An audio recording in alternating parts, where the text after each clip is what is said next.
Assalamualaikum warahmatullahi wabarakatuh. Alhamdulillahirrabbilalamin. Assalatu wassalamu ala asyrafil anbiya'i wal mursalin ala alihi washabihi ajma'in, amma ba'du.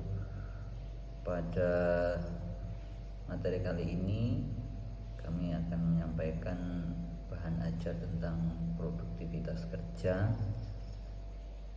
Ini adalah salah satu materi dalam mata kuliah manajemen sumber daya manusia, di mana pada studi jari Nabi mata kuliah ini memiliki bobot 2 SKS dan biasanya disampaikan pada pertemuan ke-8.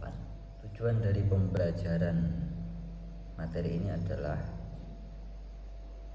mahasiswa diharapkan setelah mengikuti materi ini akan mampu untuk menjelaskan pengertian produktivitas dalam konteks manajemen sumber daya manusia. Yang kedua, mahasiswa diharapkan mampu menganalisis faktor-faktor yang mempengaruhi produktivitas kerja. Selanjutnya, mahasiswa diharapkan mampu untuk mengidentifikasi bagaimana strategi meningkatkan produktivitas kerja dalam sebuah organisasi atau sebuah perusahaan. Dan yang terakhir, diharapkan mahasiswa mampu untuk mengaitkan produktivitas dengan kinerja karyawan dan pencapaian tujuan organisasi atau tujuan perusahaan. Adapun pengertian produktivitas kerja, yang pertama, produktivitas berasal dari kata produktif yang berarti menghasilkan. Produktivitas berarti menghasilkan sesuatu. Pengertian yang kedua adalah produktivitas kerja, yang lebih fokus kepada materi ini, yaitu produktivitas kerja itu adalah perbandingan antara hasil kerja, yaitu output, dengan sumber daya yang digunakan atau input. Jadi perbandingan antara output dan input. Semakin besar outputnya berarti semakin produktif. Inputnya sedikit, outputnya semakin besar, itu berarti semakin produktif. Sehingga umum dari produktivitas adalah output dibagi input. Ini rumusan umum, formula umumnya. Contohnya misalnya outputnya 200 miliar, sementara inputnya 10 miliar, maka output itu dibagi input. Nah, disitulah dinilai sebuah produktif. Outputnya jumlah barang yang diproduksi. Nah, ini hasil dari produksi barang dalam sebuah perusahaan. Sedangkan inputnya adalah jam kerja, jumlah karyawan, biaya, dan lain-lainnya. Ini input, artinya cost-nya. Nanti biaya untuk karyawan, biaya untuk operasional, biaya maintenance, dan seterusnya. Itu namanya input. Sedangkan jumlah produksi yang kemudian menghasilkan laba untuk perusahaan itu adalah outputnya. Lalu apa faktor-faktor yang mempengaruhi produktivitas? Nah, banyak hal, setidaknya ada 4 faktor yang membuat produktivitas berpengaruh atau yang mempengaruhi produktivitas. Yang pertama adalah individu atau masing-masing personal. Kaitannya sama individu ini, pertama yang memotivasi diantaranya untuk individu ini adalah motivasi. Semakin karyawan atau personal individu ini semakin termotivasi dengan baik, maka produktivitasnya akan meningkat. Ketika motivasinya rendah, maka hasilnya produktivitasnya akan kecil atau turun. Yang kedua adalah keterampilan dan kompetensi. Nah, individu yang punya skill yang baik, yang punya kemampuan yang baik, punya kompetensi yang baik, maka dia tentu akan menghasilkan produktivitas yang lebih. Dan yang ketiga adalah kesehatan dan kebugaran kerja. Kesehatan adalah modal untuk produktivitas ini. Bagi seorang individu, kalau kondisi fisik fisiknya tidak baik, tidak sehat, tidak bugar, tentu saja produktivitasnya akan menurun. Ketika kesehatannya prima, produktivitasnya akan terjaga. Itu dari hubungannya dengan individu. Yang kedua, faktor yang mempengaruhi produktivitas yang kedua adalah lingkungan kerja. Apa saja di dalam lingkup lingkungan kerja ini? Yang pertama adalah suasana kerja. Suasana yang nyaman, suasana yang penuh kompetitif yang membuat orang terpacu, maka itu akan meningkatkan produktivitas sebuah perusahaan. Yang kedua adalah hubungan antar pegawai. Ketika relasi sesama pegawai ini terjalin dengan baik, tidak ada gesekan, tidak ada pertikaian, tidak ada saling menjatuhkan, maka lingkungan kerjaan akan kondusif yang membuat produktivitas terjaga bahkan cenderung naik. Dan yang ketiga, keamanan dan kenyamanan. Bagaimana karyawan akan produktif jika kondisi lingkungan kerjanya itu tidak aman, kondisinya para karyawan itu terancam, kondisinya penuh dengan suasana yang tidak nyaman, tentu akan membuat lingkungan kerja itu tidak menghasilkan produktivitas yang maksimal. Yang ketiga, faktor yang mempengaruhi produktivitas yang ketiga adalah manajerial. Di sini hubungannya dengan pucuk pimpinan, maka kepemimpinan akan sangat berpengaruh terhadap kualitas kerja. Pemimpin yang tahu mencari solusi, tahu memanajemen karyawan, tahu bagaimana membuat karyawan terus bersemangat, tentu akan menghasilkan produktivitas yang tinggi. Yang kedua adalah sistem penghargaan, reward. Ketika sebuah sistem manajerial ada reward untuk yang berprestasi, tentu semua orang kemudian akan terpacu untuk melakukan yang terbaik sehingga produktivitasnya meningkat. Yang ketiga, evaluasi dan umpan balik. Ketika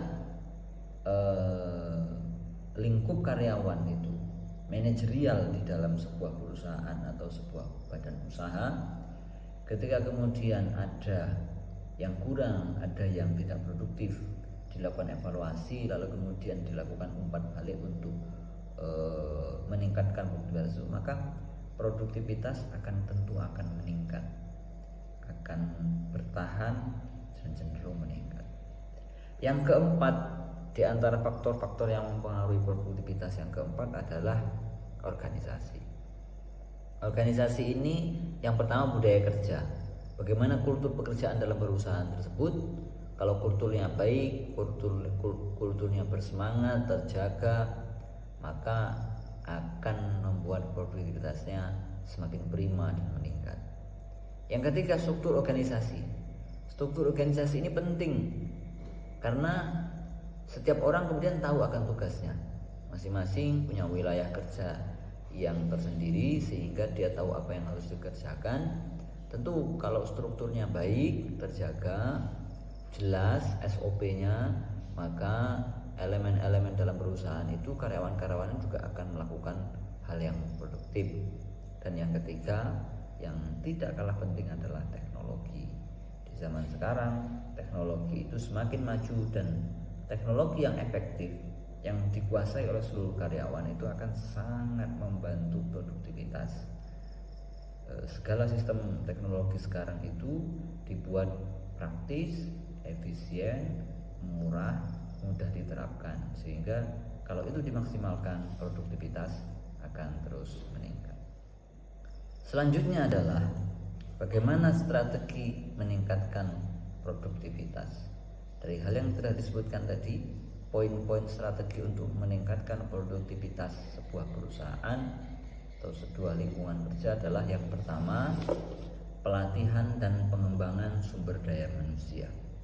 Ini mau tidak mau harus dilakukan karena bagaimana produktivitas akan meningkat atau terus terjaga ketika SDM-nya tidak mumpuni, SDM-nya tidak berkembang, maka di situ perlu dilakukan pelatihan dan pengembangan sumber daya manusia. Yang kedua adalah pemberian insentif dan reward. Ini memacu kinerja karyawan ketika dia sudah melakukan yang terbaik, kemudian diberi penghargaan, diberi balasan yang setimpal, diberi hadiah, maka dia akan bersemangat, maka dia akan terus meningkatkan produktivitasnya. Yang ketiga adalah penilaian kinerja yang objektif. Setiap orang, setiap karyawan, setiap elemen pekerja tentu akan bersemangat ketika kinerjanya itu dihargai, kemudian dinilai secara objektif. Jadi memang betul-betul apa yang dikerjakan itulah yang dinilai, sehingga kemudian dia akan terpacu secara naluri kemanusiaan. Yang keempat adalah pengembangan sistem informasi manajemen. Lagi-lagi, ketika setiap elemen itu tahu apa yang harus dikerjakan, tahu targetnya, tahu langkah-langkahnya, maka ini akan produktivitasnya akan terus meningkat. Di sini butuh pengembangan sistem informasi manajemen, sehingga semuanya tahu apa yang harus dilakukan, langkah-langkahnya seperti apa, sehingga bisa terukur dan terus terpacu untuk meningkatkan produktivitas. Yang kelima adalah penerapan teknologi. Teknologi akan sangat membantu dari sisi pemasaran, dari semua sisi perusahaan itu. Ketika bisa melaksanakan penerapan teknologinya secara efektif dan efisien dan terus dipacu, maka produktivitasnya yakin akan terus meningkat. Yang keenam, manajemen waktu dan beban kerja. Jadi jangan pembagian manajemen waktu dan pembagian dan beban kerja ini ketika dibagi secara sesuai dengan kapasitasnya, sesuai dengan tugasnya, maka nanti akan berjalan lebih efektif, akan berjalan lebih efisien, akan terus mengalami peningkatan. Dan yang terakhir adalah, atau yang ketujuh, work life balance dan kesejahteraan kerja. Ketika sebuah karyawan melakukan hal secara imbang, pekerjaannya itu tidak ada yang berat sebelah, semuanya sama rata, sesuai dengan kapasitas, sesuai dengan tingkatan, sesuai dengan tugasnya masing-masing. Selain itu juga kesejahteraannya diperhatikan, maka itu adalah langkah strategis untuk meningkatkan produktivitas. Ketujuh hal ini apabila dilakukan dengan efektif, apabila terus diterapkan, maka ini adalah langkah yang jitu untuk meningkatkan produktivitas di sebuah perusahaan atau di lingkungan kerja. Selanjutnya adalah bagaimana ukuran produktivitas kerja. Ukuran produktivitas kerja yang pertama itu adalah jumlah output per orang per jam. Ini menjadi ukuran bahwa ketika outputnya besar, semakin outputnya besar, berarti produktivitasnya meningkat atau produktivitasnya besar. Ini dari jumlah outputnya, berarti kuantitasnya. Lalu ada juga ukuran itu kualitas kerja, kualitas hasil kerja. Di sini yang dihitung bukan jumlah besarnya, tetapi hasilnya, karyanya, gitu kan. Nah, ketika itu menjadi ukuran, ini salah satu bentuk dari produktivitas kerja. Yang ketiga, tingkat efisiensi waktu. Yang dihitung adalah bagaimana bisa cepat selesai. Nah, ini efisiensi waktu yang dinilai. Yang ketiga, penurunan tingkat kesalahan atau kecelakaan kerja. Ini yang dinilai adalah bagaimana kerja itu aman, tidak banyak errornya, dan semua karyawan selamat. Itu. Dan yang kelima, ini adalah kepuasan pelanggan, terutama ini dalam perusahaan yang terkait dengan pelayanan, ya. Dalam pelayanan ini, maka customer adalah nomor satu, pelanggan adalah nomor satu, pelanggan adalah raja, sehingga ukuran produktivitasnya adalah ketika pelanggan atau customer ini merasa puas, merasa terlayani dengan baik. Kalau kita lihat ada beberapa studi kasus yang bisa dilihat pada beberapa perusahaan yang maju. Di antaranya misalnya yang pertama adalah Toyota Production System. Nah, pada Toyota fokusnya adalah pada efisiensi, pada zero waste dan continuous improvement. Sehingga dengan melakukan fokus tadi 3 hal ini, produktivitasnya meningkat sangat drastis. Adapun pada Unilever Indonesia, yang dilakukan adalah peningkatan produktivitasnya melalui pendekatan keseimbangan kerja, kehidupan dan digitalisasi. Jadi resep ini yang dilakukan, ternyata produktivitasnya Unilever juga terus meningkat. Dalam startup lokal, misalnya Ruang Guru atau Gojek, yang bisa diperhatikannya adalah produktivitas meningkat melalui agile team, melalui KPI dan lingkungan kerja yang adaptif. Ini studi kasus ini sudah diteliti dan inilah hasilnya, dan ternyata memang dari sentuhan-sentuhan strategi peningkatan produktivitas ini, produktivitas ketiga perusahaan ini terus naik, terus meningkat sepanjang waktu. Maka selanjutnya perlu ada diskusi kelas. Mahasiswa nanti dibagi di dalam 3 kelompok, 3 kelompok yang nanti akan membahas 3 diskusi. Yang pertama adalah bagaimana pengaruh kepemimpinan terhadap produktivitas kerja di perusahaan. Sebagaimana yang sudah disampaikan tadi, maka mahasiswa diajak untuk berdiskusi bagaimana bisa urun pendapat untuk memikirkan atau berpendapat terhadap pengaruh kepemimpinan terhadap produktivitas kerja di perusahaan. Kelompok yang kedua adalah membahas apa yang terjadi jika produktivitas tinggi tetapi motivasi kerja rendah. Ini kemudian dianalisis apakah pengaruhnya seperti apa, nanti poin-poinnya apa saja. Yang ketiga adalah apakah teknologi digital selalu berdampak positif terhadap produktivitas. Nah, ini dianalisis efek dari teknologi digital. Apakah ternyata dampaknya positif atau mungkin ada dampak-dampak negatif, silahkan didiskusikan di kelompok yang ketiga. Selanjutnya nanti perlu dilakukan penugasan mahasiswa. Ini nanti di luar kelas ya, belajarnya di luar kelas, juga dibagi dalam 3 kelompok dalam 1 kelas. Yang pertama adalah kelompok pertama membahas analisis produktivitas kerja di tempat magang atau kampus. Mungkin nanti di sebuah perusahaan dianalisis produktivitas kerjanya, khusus produktivitas kerjanya. Yang kedua, kelompok kedua adalah membuat strategi peningkatan produktivitas untuk UMKM. Jadi misalnya ada sebuah warung UMKM atau sebuah usaha kecil menengah yang lainnya, dianalisis terus kemudian dirumuskan bagaimana strateginya untuk meningkatkan produktivitas. Dan yang ketiga, presentasi studi kasus produktivitas perusahaan besar atau lokal. Jadi studi kasus dicek sebuah perusahaan produktivitasnya bagaimana gitu kan, mengalami apa dulu awalnya, terus hasilnya seperti apa, apakah naik atau turun. Nah, itu dianalisis kemudian dipresentasikan. Nah, ini adalah 3 model penugasan mahasiswa yang bisa dilakukan.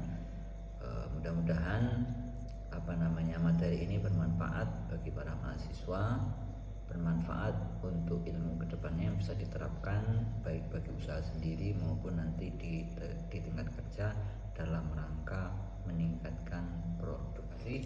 Assalamualaikum.